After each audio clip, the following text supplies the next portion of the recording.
The second day was a blur. The streets were eerily quiet. We scavenged for supplies. Makeshift barricades went up. Fear was palpable. Trust was scarce. Every corner held danger. Reports of the infection spreading faster than anticipated. We fought to defend our hideouts. The attacks were relentless. The infected were everywhere. It was a nightmare, but it was our reality. The infection showed no signs of slowing, no cure, no hope, just survival. The world as we knew it was gone. No more normalcy, no more safety. We had to adapt quickly. The dead hunted the living. By the third day, your priority remains shelter. You need a safe place to rest and strategize. Avoid staying in the open.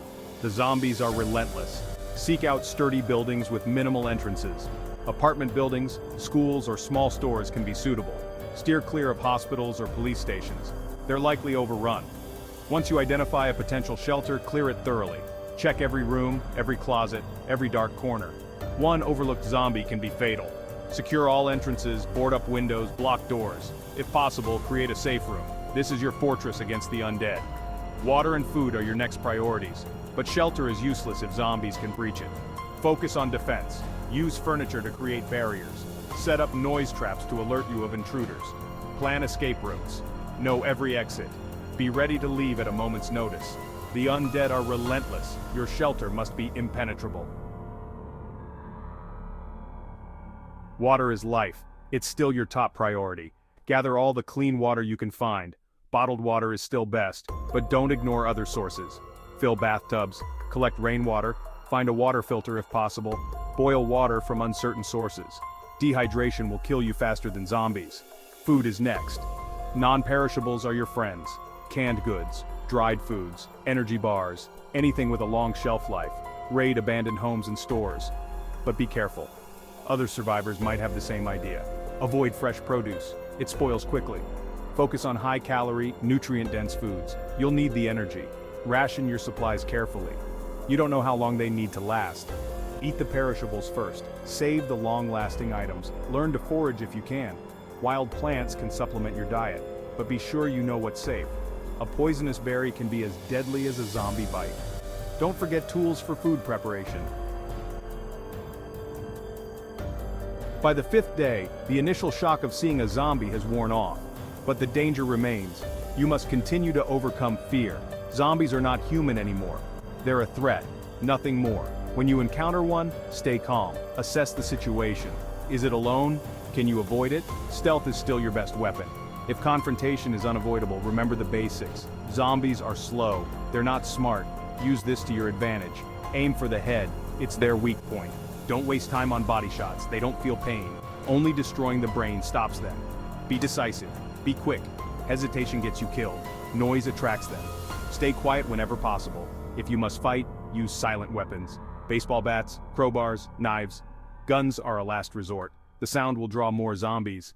If you're overwhelmed, run. Find high ground. Zombies can't climb well. Use obstacles to slow them down. Always have an escape route planned. Learn from each encounter. Observe their behavior, how they move.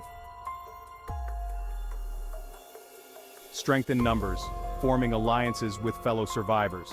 In this new world, other survivors can be your greatest asset or, well, your biggest threat. Approach with caution. Not everyone has good intentions, but forming alliances is crucial for long-term survival. Look for people with complementary skills.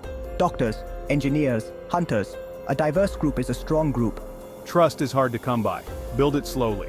Start with small cooperation, sharing resources, watching each other's backs. Prove your worth to the group. Be reliable, be useful, but always be cautious. Keep your guard up. Not everyone adapts well to this new reality. Some might snap under pressure. Establish clear rules within your group. Define roles and responsibilities. Have a chain of command, but remain flexible. Survival situations change rapidly. Your group must adapt. Resolve conflicts quickly. Infighting can be as deadly as any zombie. Remember, you're all in this together. United you stand, divided you fall. Larger groups have advantages. More people means more skills.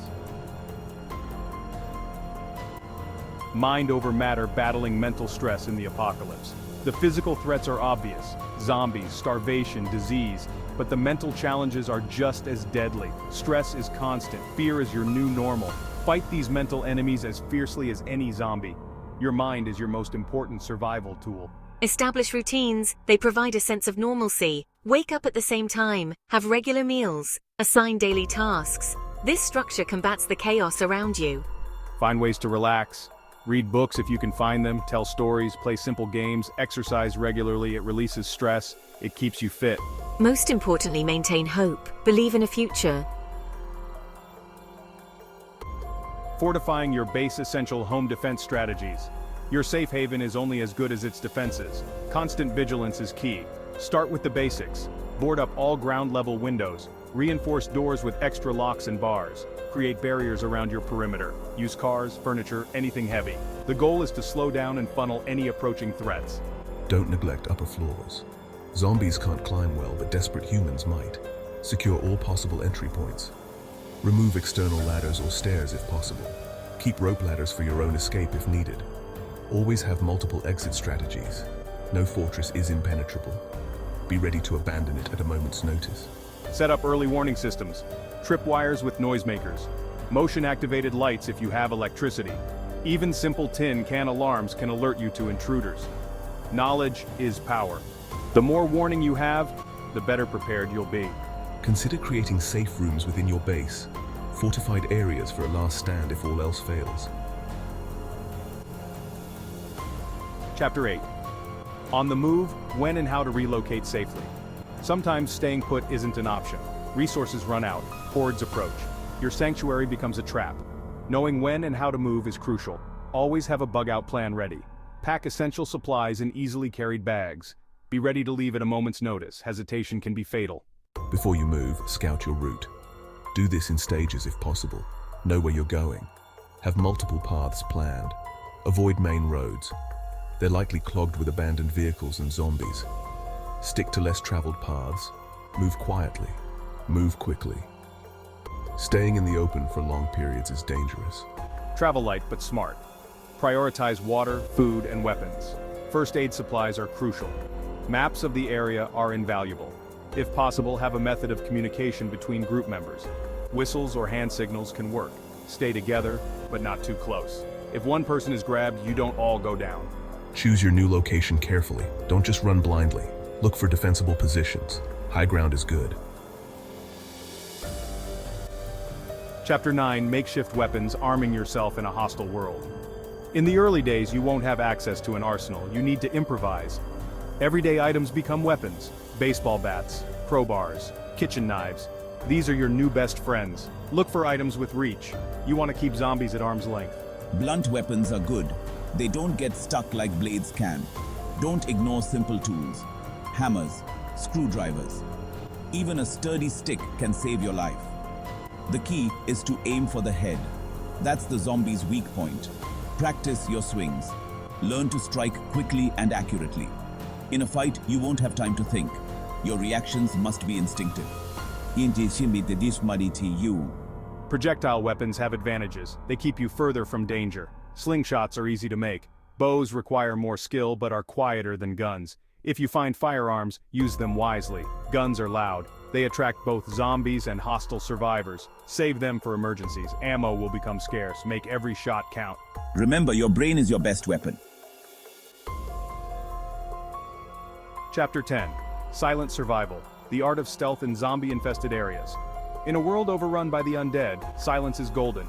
Zombies are drawn to noise. Every sound you make can bring death. Learn to move quietly. Practice walking softly. Avoid stepping on twigs or kicking debris. In buildings, stick close to walls. They creak less than the middle of floors. Every little bit helps. Timing is crucial. Move during the day if possible. Zombies don't sleep, but they're more active at night. Use distractions when you need to. Throwing objects can draw them away, but be careful. Other survivors might investigate noises too. Always be aware of your surroundings. Look, listen, feel, use all your senses. Camouflage yourself. Avoid bright colors. They stand out. Use earth tones. Blend with your environment. If you must move in zombie-heavy areas, disguise your scent. It's gruesome, but smearing yourself with zombie guts masks your living smell. It's a last resort, but it can save your life. Just don't let it get in any cuts or wounds. Learn to communicate silently. Chapter 11. Looking ahead. Planning for long-term survival. The early days are just the beginning. True survival means thinking long-term. Learn essential skills. First aid is crucial. Basic mechanics can keep vehicles running. Gardening provides sustainable food. Knowledge is power. Never stop learning. Consider your long-term needs. Medicines will expire. Fuel will go bad. Look for ways to generate power. Solar panels, wind turbines. Seeds are more valuable than gold now. Learn to preserve food, canning, smoking, drying. These skills will keep you alive. Build a community if you can. Lone wolves rarely survive long. Find others with complementary skills. Create a network of safe houses. Establish trade routes. Rebuild some semblance of civilization. It won't be easy. Humans are social creatures. We survive best together. Not everyone will have good intentions. Never lose sight of the bigger picture. This is a marathon, not a sprint.